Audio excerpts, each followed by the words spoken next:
How are you all? Hopefully all are fine. Okay, this is Ritu and you are watching Maths Pirates. So welcome back in your maths classes.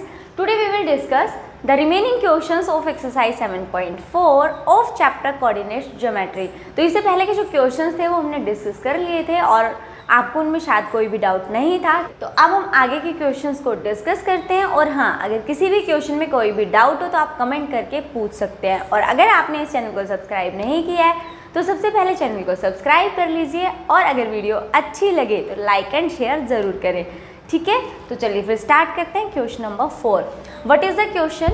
The two opposite vertices of a square. देखो क्या कह रहा है question में, the two opposite vertices of a square are -1, 2 and 3/2, ठीक है।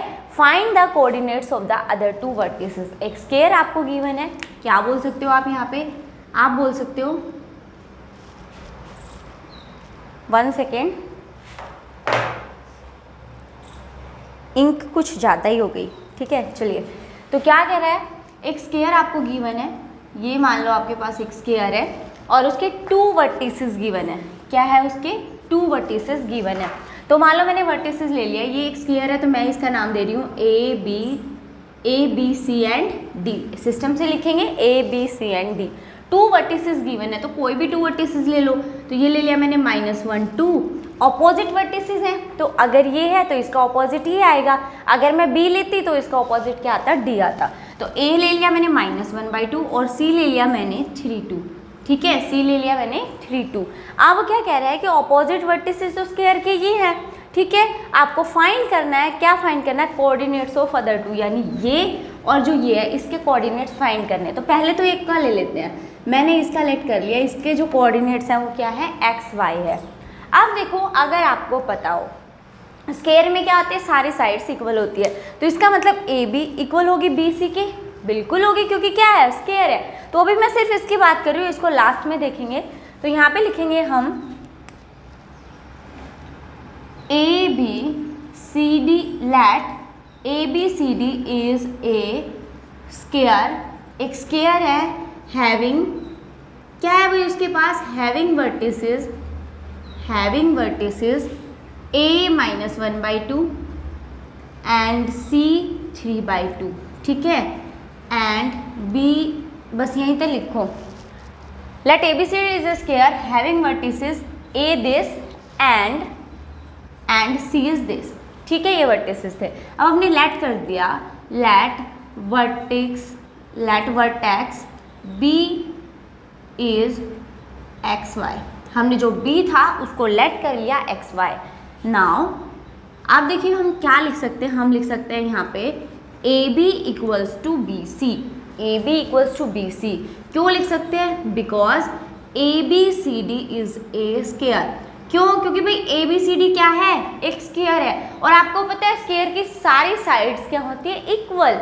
All sides of a square are equal, ठीक है। तो इसलिए मैंने लिखा कि जो AB है वो किसके इक्वल है? BC के इक्वल है। अगर AB BC के इक्वल है तो क्या इनका स्क्वायर इक्वल नहीं होगा? भाई अगर मैं AB और BC की बात करूं तो अगर ये नंबर्स इक्वल, मतलब अगर इनका डिस्टेंस इक्वल है तो इनका स्क्वायर भी इक्वल होगा। क्यों किया मैंने ऐसा? क्योंकि मैं यहाँ से AB का डिस्टेंस फाइंड करूँगी और यहाँ से मैं BC का डिस्टेंस फाइंड करूँगी। तो वो आपको पता है डिस्टेंस फॉर्मूला में क्या आता है? Square root. और उससे बचने के लिए मैंने यहाँ पे क्या कर दिया? स्क्वेयरिंग कर दिया। अब यहाँ से फाइंड कर लो AB स्क्वायर। तो क्या था? स्क्वायर रूट ऑफ, वो हमने कैंसिल कर दिया क्योंकि स्क्वायर है तो स्क्वायर रूट क्या हो जाएगा? कैंसिल हो जाएगा। तो मेरे पास बचेगा x2 - x1। यही होता है ना भाई, दोबारा से अगर भूल गए हो तो मैं बता रही हूँ, जो डिस्टेंस फॉर्मूला होता है उसका मतलब होता है x2 - x1 का स्क्वायर प्लस y2 - y1 का स्क्वायर, यही होता है। अब क्यों? क्योंकि मैं स्क्वायर कर रही हूँ तो इसका मतलब अगर स्क्वेयरिंग करूँगी तो स्क्वायर रूट क्या हो जाएगा? कैंसिल हो जाएगा। और मैं ये वैल्यूज डायरेक्ट लिख रही हूँ क्योंकि आप बार बार इसको पढ़ चुके हो, ठीक है। तो AB का स्क्वायर क्या होगा? x minus -1। अब एक माइनस पहले से था, एक यहाँ पे -1 है, तो क्या हो जाएगा? +1 का स्क्वायर प्लस y -2 का स्क्वायर, ठीक है, इक्वल है BC का स्क्वायर, BC। तो ये हो जाएगा 3 x का स्क्वायर प्लस 2 y का स्क्वायर, 2 y का स्क्वायर। इतना समझ में आया? चलिए अब इसको सोल्व कर लेते हैं। ए प्लस बी का होल स्क्वायर ओपन करेंगे, फॉर्मूला आप सबको पता है, ए का स्क्वायर प्लस बी का स्क्वायर प्लस 2ab, ठीक है, प्लस जब इसको ओपन करेंगे तो y का स्क्वायर प्लस 4 माइनस के 4y। कोई कंफ्यूजन? आगे देखिए, इसको जब ओपन करेंगे तो a का स्क्वायर प्लस b का स्क्वायर माइनस 2ab प्लस, अब इसको सोल्व कर लिया, इसको भी सोल्व करेंगे तो करना भाई 4 प्लस वाई स्क्वायर माइनस के 4y। यहाँ तक कोई भी कंफ्यूजन है तो बता सकते हो, नहीं है? देखिए मैंने क्या किया, सिर्फ यहाँ पे जो डिस्टेंस फॉर्मूला था मैंने वो रखा, क्योंकि स्क्वायर की जो सारी साइड्स होती हैं वो इक्वल होती है, तो ये भी एक साइड है और ये भी एक साइड है, इक्वल कर दी। अब क्योंकि डिस्टेंस फॉर्मूला से मैंने वो साइड्स निकाल ली, अब जो कैंसिल आउट हो रहा है वो कर दो, एक्स स्क्वायर से x square cancel, y square से वाई स्क्वायर कैंसिल, जो बच गए उनको कैलकुलेट कर लेते हैं, राइट। चलिए भाई कैलकुलेट कीजिए, तो ये आया मेरे पास 2x माइनस के 4y, कॉन्स्टेंट टर्म है उनको क्या कर लेंगे, कलेक्ट कर लेंगे, तो 4 प्लस 1 कितना आ गया 5। इधर से देखो माइनस के 6x माइनस के 4y, और ये कॉन्स्टेंट टर्म हो गई मेरे पास 13। इन सबको इधर ले आओ, है ना, विजिट करा देते हैं, तो ये इधर आ जाएगी, तो ये बचेगा, बनेगा मेरे पास 2x माइनस 6x इधर आएगा तो प्लस के, चलो भाई मैं लिख के ही दिखा देती हूँ, कंफ्यूज मत होना, जब ये इधर आएगा तो सिंबल चेंज हो जाएगा सबका, 4y माइनस के 13 इक्वल्स टू 0, ठीक है।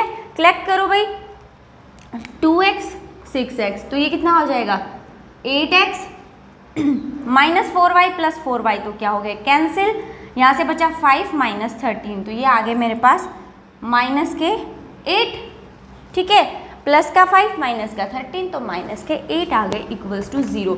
तो भाई यहाँ से तो x की वैल्यू तो साफ साफ मिल रही है मुझे, तो ये आ गई 8x इक्वल्स टू 8, उधर चला जाएगा, तो मुझे क्या चाहिए, x की value 8 divided by 8 equals to 1, तो x की वैल्यू कितनी आ गई, x की वैल्यू आ गई मेरे पास 1, ठीक है। हमें क्या लेके चले थे, ए बी बी सी को लेके चले थे, बी के जो बी का वर्टेक्स है उसके जो बी वर्टेक्स है उसके कोऑर्डिनेट्स हमें नहीं पता थे, तो हमने उसकी जगह क्या ले लिया था, एक्स वाई।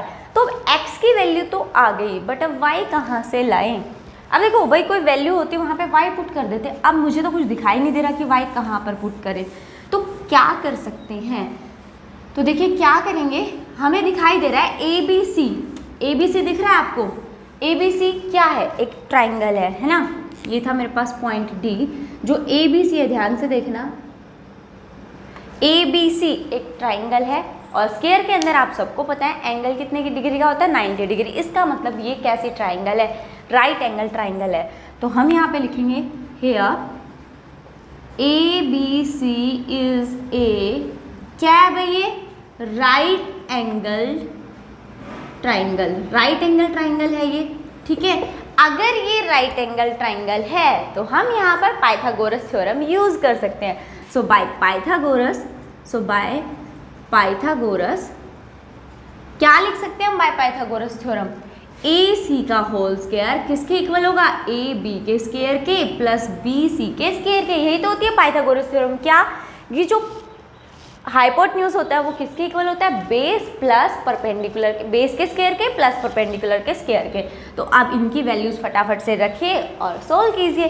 तो ए सी का स्क्वायर क्या होता है भाई बताओ, ए सी का स्क्वायर क्या होगा, 3 माइनस 1, तो क्या हो जाएगा प्लस 1 का स्क्वायर प्लस, अब देखो 2 माइनस 2 का स्क्वायर, तो ये तो ए सी का स्क्वायर आ गया। अब बात करेंगे ए बी के स्क्वायर की, ए बी का स्क्वायर, तो ये क्या आ जाएगा, देखो क्योंकि स्क्वायर है तो डिस्टेंस फॉर्मूला में जो स्क्वायर रूट था वो कैंसिल हो जाएगा।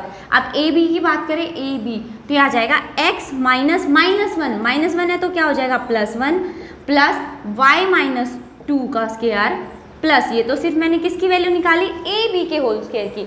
अब बात करेंगे बी सी के होल स्क्वायर की, तो बी सी क्या है, ये है ना बी सी, तो ये आ जाएगा 3 माइनस एक्स का स्क्वायर और 2 माइनस वाई का स्क्वायर, ठीक है।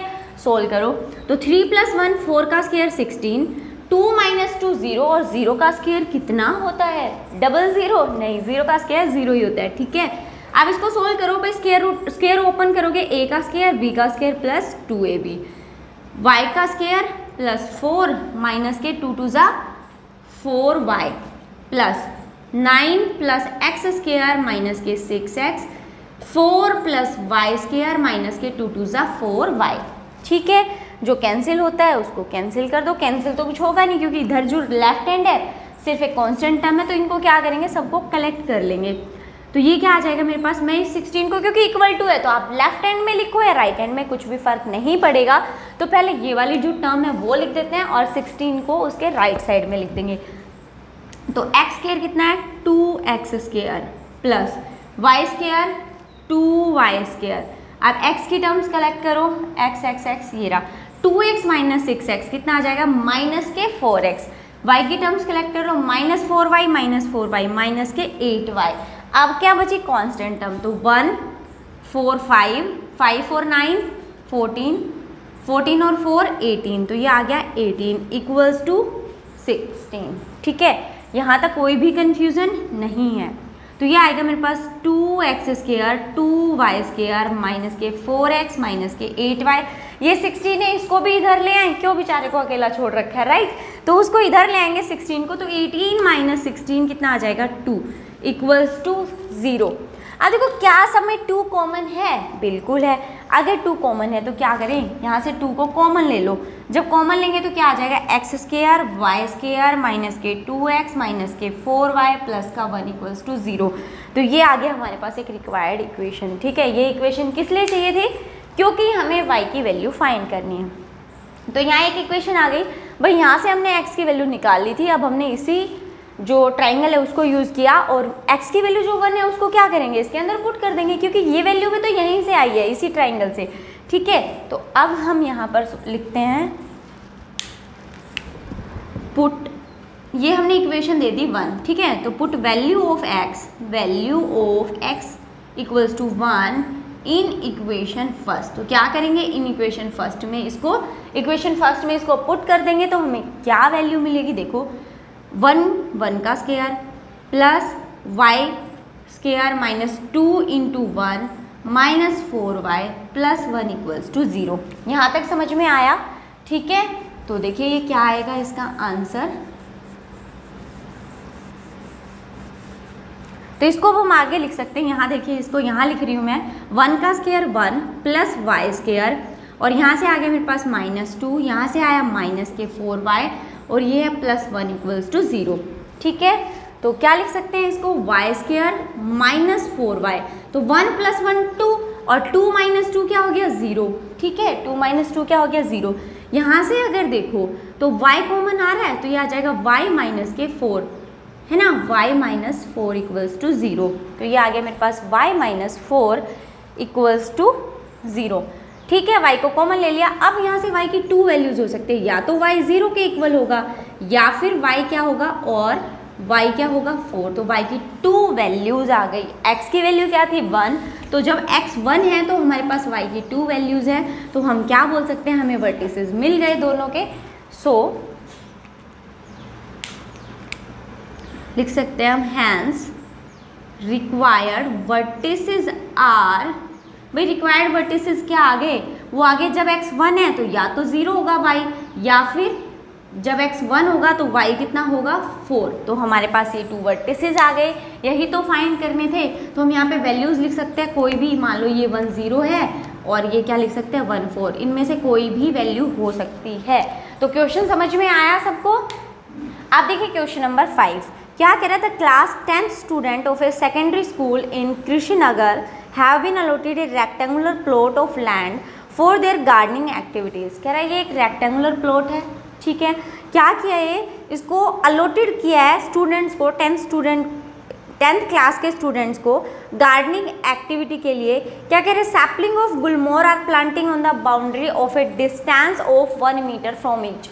कह रहे हैं जो गुलमोर की सैपलिंग्स है उसको 1 मीटर डिस्टेंस के ऊपर जो भी प्लॉट आपको गिवन है उसकी जो बाउंड्रीज है उसके ऊपर 1 मीटर के डिस्टेंस पे वो लगाए गए हैं। ठीक है, अब क्या कह रहे हैं, there is a triangular grassy lawn in the plot as shown in the figure this. तो कह रहे हैं जो फिगर में आपको दिखाई दे रहा है ना, ये ट्रायंगुलर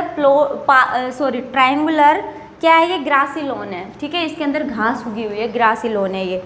तो क्या कह रहा है, the students are to show seeds of flowering plants on the remaining area of the plot. जो स्टूडेंट हैं उनको बाकी के जो बीज हैं, जो सीड्स हैं, वो फ्लावर प्लांट्स के वो सीड्स शो करने हैं, क्या करना है, जो प्लॉट का रिमेनिंग एरिया है वहाँ पे।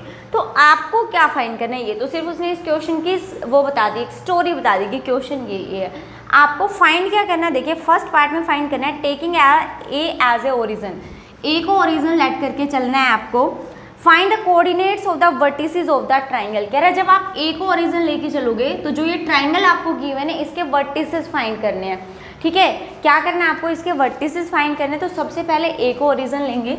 सो let A is the origin of triangle, किसकी, ट्राइंगल पी क्यू आर की, ठीक है। जो ट्राइंगुलर लोन है पी क्यू आर, तो उसको ए इज अ ओरिजिन ले लें। तो A is a origin of triangular, यहाँ पे लिख सकते हो आप triangular lawn P Q R, ठीक है। ए ओरिजिन ले लिया। अब इसके कोऑर्डिनेट्स फाइंड करने हैं। सो कोऑर्डिनेट्स आर, तो भाई कोऑर्डिनेट्स क्या होंगे, सबसे पहले पी की बात करते हैं, ठीक है। पी क्यू आर आप किसी की भी बात कर लो, क्योंकि मैंने पी क्यू आर लिखा है तो सबसे पहले पी की बात करते हैं। तो देखिए पी में सबसे पहले अगर हम एक्सिस को देखें तो एक्सिस ऐसे होते हैं, ये एक्स हो गया और ये क्या हो गया, वाई। तो कोऑर्डिनेट में पहले कौन सा एक्सिस लेते हैं, एक्स एक्सिस, ठीक है। तो भाई पहले एक्स एक्सिस ले लो। तो एक्सिस पे देखो ये, अगर इसको देखेंगे पी को, तो ये किस पे आ रहा है, 4 पे। तो पी की वैल्यू कितनी आ गई, 4। अब बात करें वाई एक्सिस की, तो वाई देखना ये है ना भाई, थोड़ा सा बिल्कुल एक्यूरेट नहीं आएगा क्योंकि हैंडमेड है, ठीक है। तो ये आएगा 1 2 3 4 5 6, तो ये आ गया मेरे पास 6। और अगर यहाँ से देख रहे थे तो ये कितना था, 4। तो यहाँ पे y की वैल्यू आ जाएगी 6, ये p की वैल्यू आ गई। अब अगर हम q की बात करें, q, तो देखिए क्या आएगा, अगर यहाँ पे x की वैल्यू देखिए तो डायरेक्ट से दिख रही है 3, और y की देखें तो कितनी आ गई, 2, ठीक है। p आ चुका, q आ चुका, एंड क्या बच गया हमारे पास, r पॉइंट बच गया जिसके कोऑर्डिनेट्स फाइंड करने हैं। तो यहाँ देखेंगे तो ये तो 6 आ रहा है, और यहाँ से ये कितना आया, 1 2 3 4 5, तो ये आ जाएगा मेरे पास 6 एंड 5। तो ये आ गए इसके वर्टिसेस का, जब हमने पॉइंट्स क्या लिए थे, जब हमारे पास ओरिजिन थी ए, ठीक है। अब देखिए सेकंड पार्ट में क्या कह रहा है, बस फर्स्ट में यही पूछ रखा था आप लोगों से, वो हमने फाइंड कर दिया। सेकंड में कह रहा है what will be the coordinates of the vertices of triangle P Q R if C is the origin. कह रहा है अगर यहाँ पर हम क्या करें, अगर हम यहाँ पर ओरिजिन क्या ले लें, सी ले लें, ये तो हमने ए ली थी, अगर ओरिजिन सी ले तो फिर इसके कोऑर्डिनेट्स क्या होंगे। So when C as the origin, when C as the origin, then coordinates of triangle PQR R क्या क्या होंगे भाई, देखिए तो पहले सबसे पहले P की बात करें, अब हमें ये ओरिजिन लेनी है, यानी नंबर्स पहले 1 2 3 यहाँ से स्टार्ट थे, अब नंबर शुरू हो जाएंगे यहाँ से 1 2 3 4 5 6 7 8 9 10 11 12 13 जो भी है आगे, ठीक है। और यहाँ से भी 1 2 3 यहाँ से स्टार्ट हो जाएंगे। तो अब बात करते हैं P की, तो P कितने पे है, 12 पे, और इधर देखेंगे तो कितने पे है भाई, ये आएगा 2 पे, ठीक है। ये देखो ऐसे आएगा 2 पे आ जाएगा, ठीक है। तो P की जो वैल्यू आएगी वो क्या आएगी, x की वैल्यू 12 है और y की वैल्यू 2 है। अब बात करें Q की, Q ये है, वहाँ से देखना है, तो Q कितने पे है मेरे पास, 13 पे, और ये कितने पे आया भाई, ये आएगा यहाँ पे, तो ये आ जाएगा 1 2 3 4 5 6 7, ठीक है। तो ये आ गया 7। तो Q है मेरे पास 13 और जो मेरे पास y था, सॉरी x है 13 और y है 7। P Q आ चुके हैं। अब बात करेंगे R की, तो ये R है, R कितने पे, 10 पे है, और इधर से कितने पे आएगा, ये 3 पे, तो ये 10 हो गया, और ये कितना आ गया, 3 आ गया, ये 10 आया और ये आ गया 3, ठीक है भाई। ये है 12 2, ये पॉइंट आ गया, और यहाँ पे आया मेरे पास 13 वाला, देखो एक बार Q 13, तो ये देखो यहाँ पर मिलेगा, और ये आएगा मेरे पास 6 आ जाएगा, ठीक है भाई। थोड़ा सा क्योंकि हाथ से बना रखा है वो इक्वल नहीं भी हो सकते, तो थोड़ा सा ध्यान दें। आप देखिए क्वेश्चन यही था, what will the coordinates of the vertices of triangle P Q R if C is the origin. तो हमने ये फाइंड कर लिया। अब कह रहा also calculate the areas of the triangle in these cases, what do you observe. कह रहा है अब आपको क्या फाइंड करना है कि जो कोऑर्डिनेट्स तो आपने फाइंड कर लिए, अब इस ट्राइंगल का एरिया फाइंड करना है आपको, ठीक है। Calculate the areas of triangle in these cases, दोनों ही केसेस में क्या करना है आपको, जो ट्राइंगल है उसका एरिया फाइंड करना है, ठीक है। और फिर ये बताना है कि आपने क्या ऑब्जर्व किया। तो सबसे पहले हम ये वाले ए इज अ ओरिजिन थी, तो इस वाले ट्राइंगल का एरिया फाइंड कर लेते हैं, ठीक है। तो चलिए फाइंड करते हैं area of triangle P Q R when A is the origin, when A is the origin. जब ए ओरिजिन है तब हम एरिया फाइंड करें ट्राइंगल पी क्यू आर का, when A is the origin, या फिर आप यहाँ शॉर्ट में लिख सकते हो, इसको लिखने की बार बार जरूरत नहीं है। Area of triangle P Q are लिख रहे हैं और शॉर्ट में लिख दो ओरिजिन ए, ठीक है, समझने के लिए कि जब ओरिजिन ए थी तब हम वो एरिया फाइंड करें। तो ट्राइंगल का एरिया क्या था, फॉर्मूला पढ़ा था 1/2 x1 y2 माइनस y1, ठीक है, y2 माइनस y3, यही था ना, x1 y2 minus y3 plus जब x2 लिखेंगे तो क्या आ जाएगा y3 minus y1 plus x3 लिखेंगे तो क्या आएगा y1 माइनस y2, ठीक है। ध्यान से देखो, जब area of triangle P Q are find कर रहे हैं तो ये हमारे पास फॉर्मूला है 1/2 x1 y2 minus y1 x2 y3 minus y1 x3 y1 minus y2। Values put करेंगे तो ये आएगा मेरे पास 1/2। अब x1 की वैल्यू कितनी है 4, तो y2 क्या आया यहाँ पे 2 माइनस 5 प्लस x2 कितना है 3, तो y3 है मेरे पास 5 माइनस 6 प्लस x3 कितना है 6, तो x3 के साथ क्या है y1 माइनस y2 यानी 6 माइनस 2। सोल्व करेंगे, ये आएगा 1/2, 2 माइनस 5 कितना आ गया माइनस के 3 प्लस 3, 5 माइनस 6 1 प्लस 6 और इंटू में 4, ठीक है। सोल्व करो भाई, 1/2 तो ठीक है, ये आएगा माइनस के 12 माइनस के 12 माइनस के 3 और 6 4 = 24, ठीक है। सोल्व करो इसको, जब इसको सोल्व करेंगे तो ये आ गया भाई मेरे पास 1/2 माइनस 12 माइनस 3 माइनस के 15 और 24 में से 15 जाएगा तो 9 बचेगा, तो ये आ गया मेरे पास 9, तो यहाँ से आ गया 9/2 स्क्वायर यूनिट। क्यों, क्योंकि ये क्या है एरिया ऑफ ए ट्राइंगल है। तो ये आ गया मेरे पास triangle of area of triangle P Q R when origin is A, जब ए ओरिजिन ले रखी थी तो ये इसका एरिया आ गया। अब ठीक है, यहाँ तक समझ में आया। अब हम फाइंड करें इसका एरिया, ठीक है। तो ये मैं यहाँ पे लिख देती हूँ, now area of triangle P Q are, और कब, जब ओरिजिन क्या है मेरे पास सी, व्हेन ओरिजिन इज सी, तब इसका एरिया फाइंड करेंगे।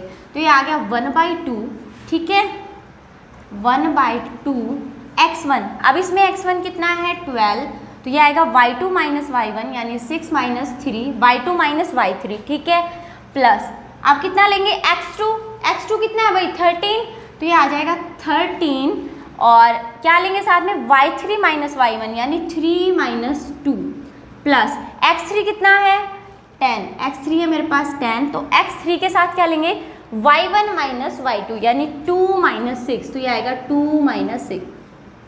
सोल्व कीजिए 1/2, 6 minus 3 12 into 3 plus 13, 3 minus 2 1 plus 10, 2 minus 6 minus के 4, तो ये आ गया 1/2, 12 3 = 36, 13 और 10 minus 4 sorry 10 into minus 4 minus के 40।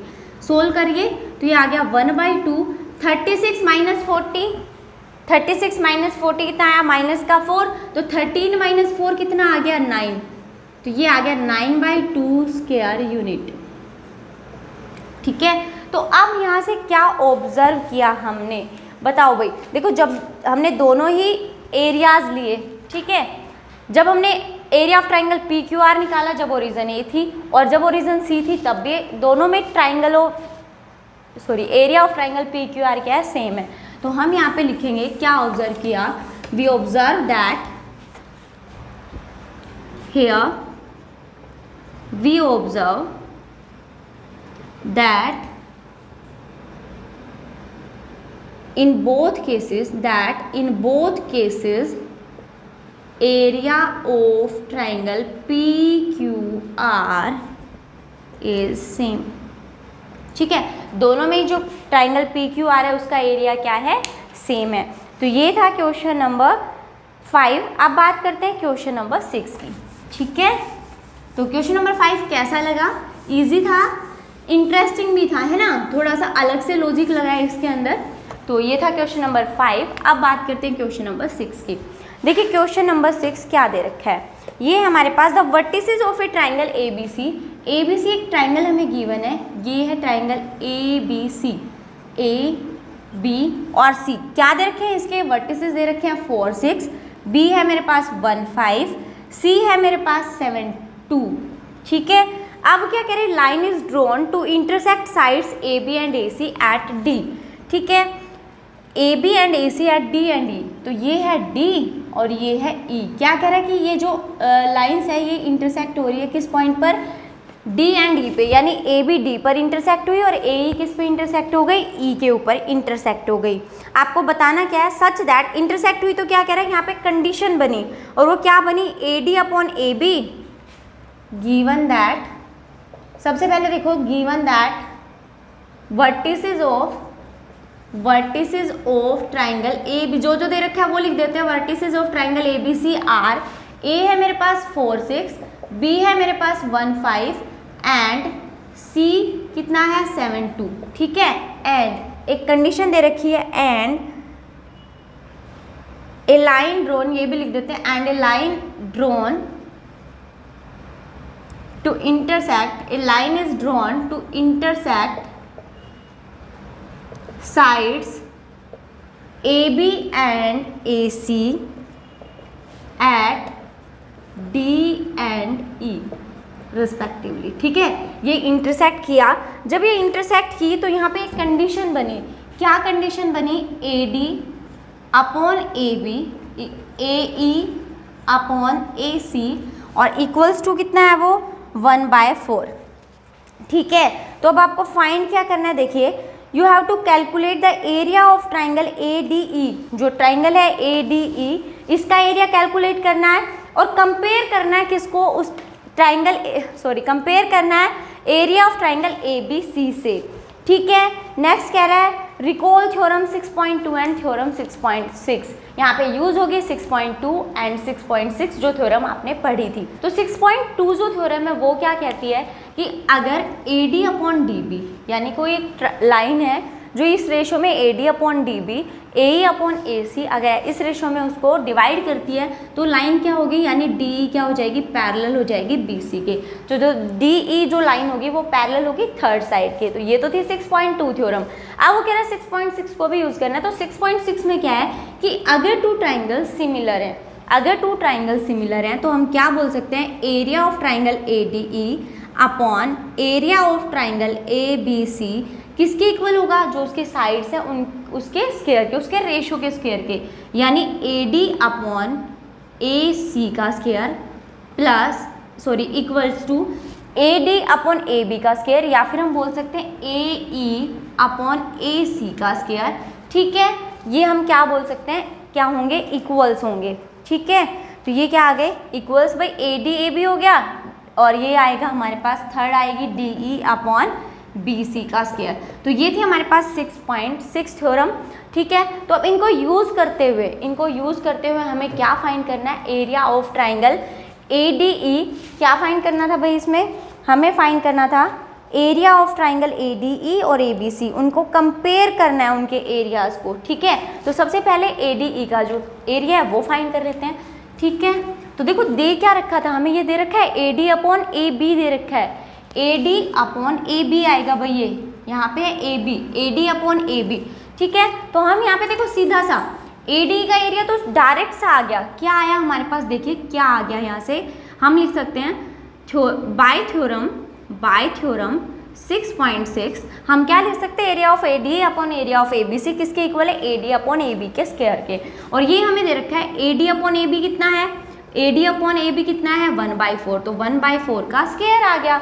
1/4 का स्क्वायर कितना आया, 1/16 आ गया, क्योंकि मैंने ऑलरेडी ये लिखा हुआ था तो पहले इसको देख लेते हैं। तो एरिया ऑफ ट्राइंगल ADE कितना आ जाएगा भाई, ये उधर मल्टीप्लाई होगा तो ये आएगा 1/16 1/16 into area of triangle ABC। ये समझ में आया? देखो क्या कह रहा है बाय थ्योरम 6.6 क्या बोला था कि जो उसके साइड्स का रेशो होगा उसका जो स्क्वायर होगा वो इक्वल होगा जो एरियाज है उनके रेशो का। तो ये area of AD upon area of triangle ABC इसके इक्वल है। ये गिवन है हमें, ये रेशो पहले से गिवन था तो 1/16 आया। ये उधर जाके क्या हो जाएगा मल्टीप्लाई। तो यहाँ से मेरे पास ये एक लाइन आ गई, ठीक है, ये एक लाइन आ गई। तो इसको ध्यान रखो। आप आगे देखिए, ये तो पता चल गया एरिया ऑफ ट्राइंगल ABE किसके इक्वल है? ABC के एरिया के 1/16 के इक्वल है, ठीक है। अब अगर यहाँ पे देखो ABC के तो कोऑर्डिनेट्स गिवन है तो एरिया ऑफ ABC तो हम फाइंड कर सकते हैं। तो चलिए फिर फाइंड करते हैं, देरी किस बात की। तो ये एरिया ऑफ ट्राइंगल ABC, क्यों? क्योंकि एरिया ऑफ ट्राइंगल के ABC के कोऑर्डिनेट्स दे रखे हैं। तो ये आएगा 1/2 x1 कितना है 4, तो 4 के साथ y2 minus 1 y2 minus y3 तो 5 माइनस 2 प्लस, अब x1 हो चुका है, x2 की बारी, तो x2 के साथ y3 माइनस y1 तो आएगा 2 माइनस 6 प्लस, अब हम x3 की बात करते हैं, ठीक है। x3 के साथ क्या आएगा y1 माइनस y2 यानी 6 माइनस 5, ठीक है। इसको सोल्व करेंगे तो ये आएगा मेरे पास 1/2 और 4 5 माइनस 2 आ गया 3 प्लस 1 2 माइनस 6 माइनस के 4 प्लस 7 6 माइनस 5 कितना हो गया 1 हो गया। सोल्व करेंगे इसको तो 1/2 4 3 12 माइनस के 4 प्लस के 7 तो ये आ जाएगा 7 प्लस 12 माइनस 4 8 और 7 15 यानी 15/2 स्क्वायर यूनिट। तो ये आ गया मेरे पास एरिया ऑफ ट्राइंगल ABC। अगर एरिया ऑफ ट्राइंगल ABC आ गया तो एरिया ऑफ ट्राइंगल ADE भी आ जाएगा। इसी में पुट कर देते हैं आगे, तो ये आएगा 1/16। एरिया ऑफ ट्राइंगल ABC कितना है 15/2, तो ये आ जाएगा मेरे पास 15/32 स्क्वायर यूनिट। क्या आ गया भाई 15/2 स्क्वायर यूनिट, ठीक है। अब आते हैं क्वेश्चन के ऊपर। Pair it with triangle ADE, इसको ट्राइंगल को कंपेयर करना है, जो ये एरिया आया हमारे पास इसको कंपेयर करना है, तो कंपेयर कर दीजिए। कंपेयर करेंगे तो ये आएगा मेरे पास, किसको कंपेयर करना है देखो, एरिया ऑफ ट्राइंगल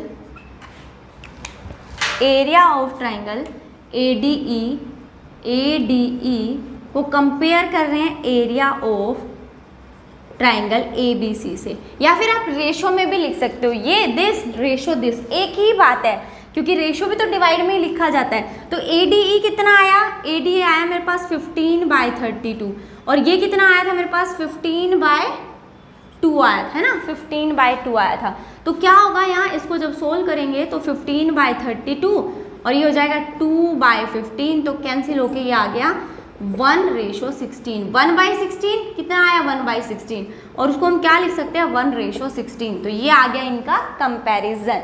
तो समझ में आया आपको क्वेश्चन नंबर 6।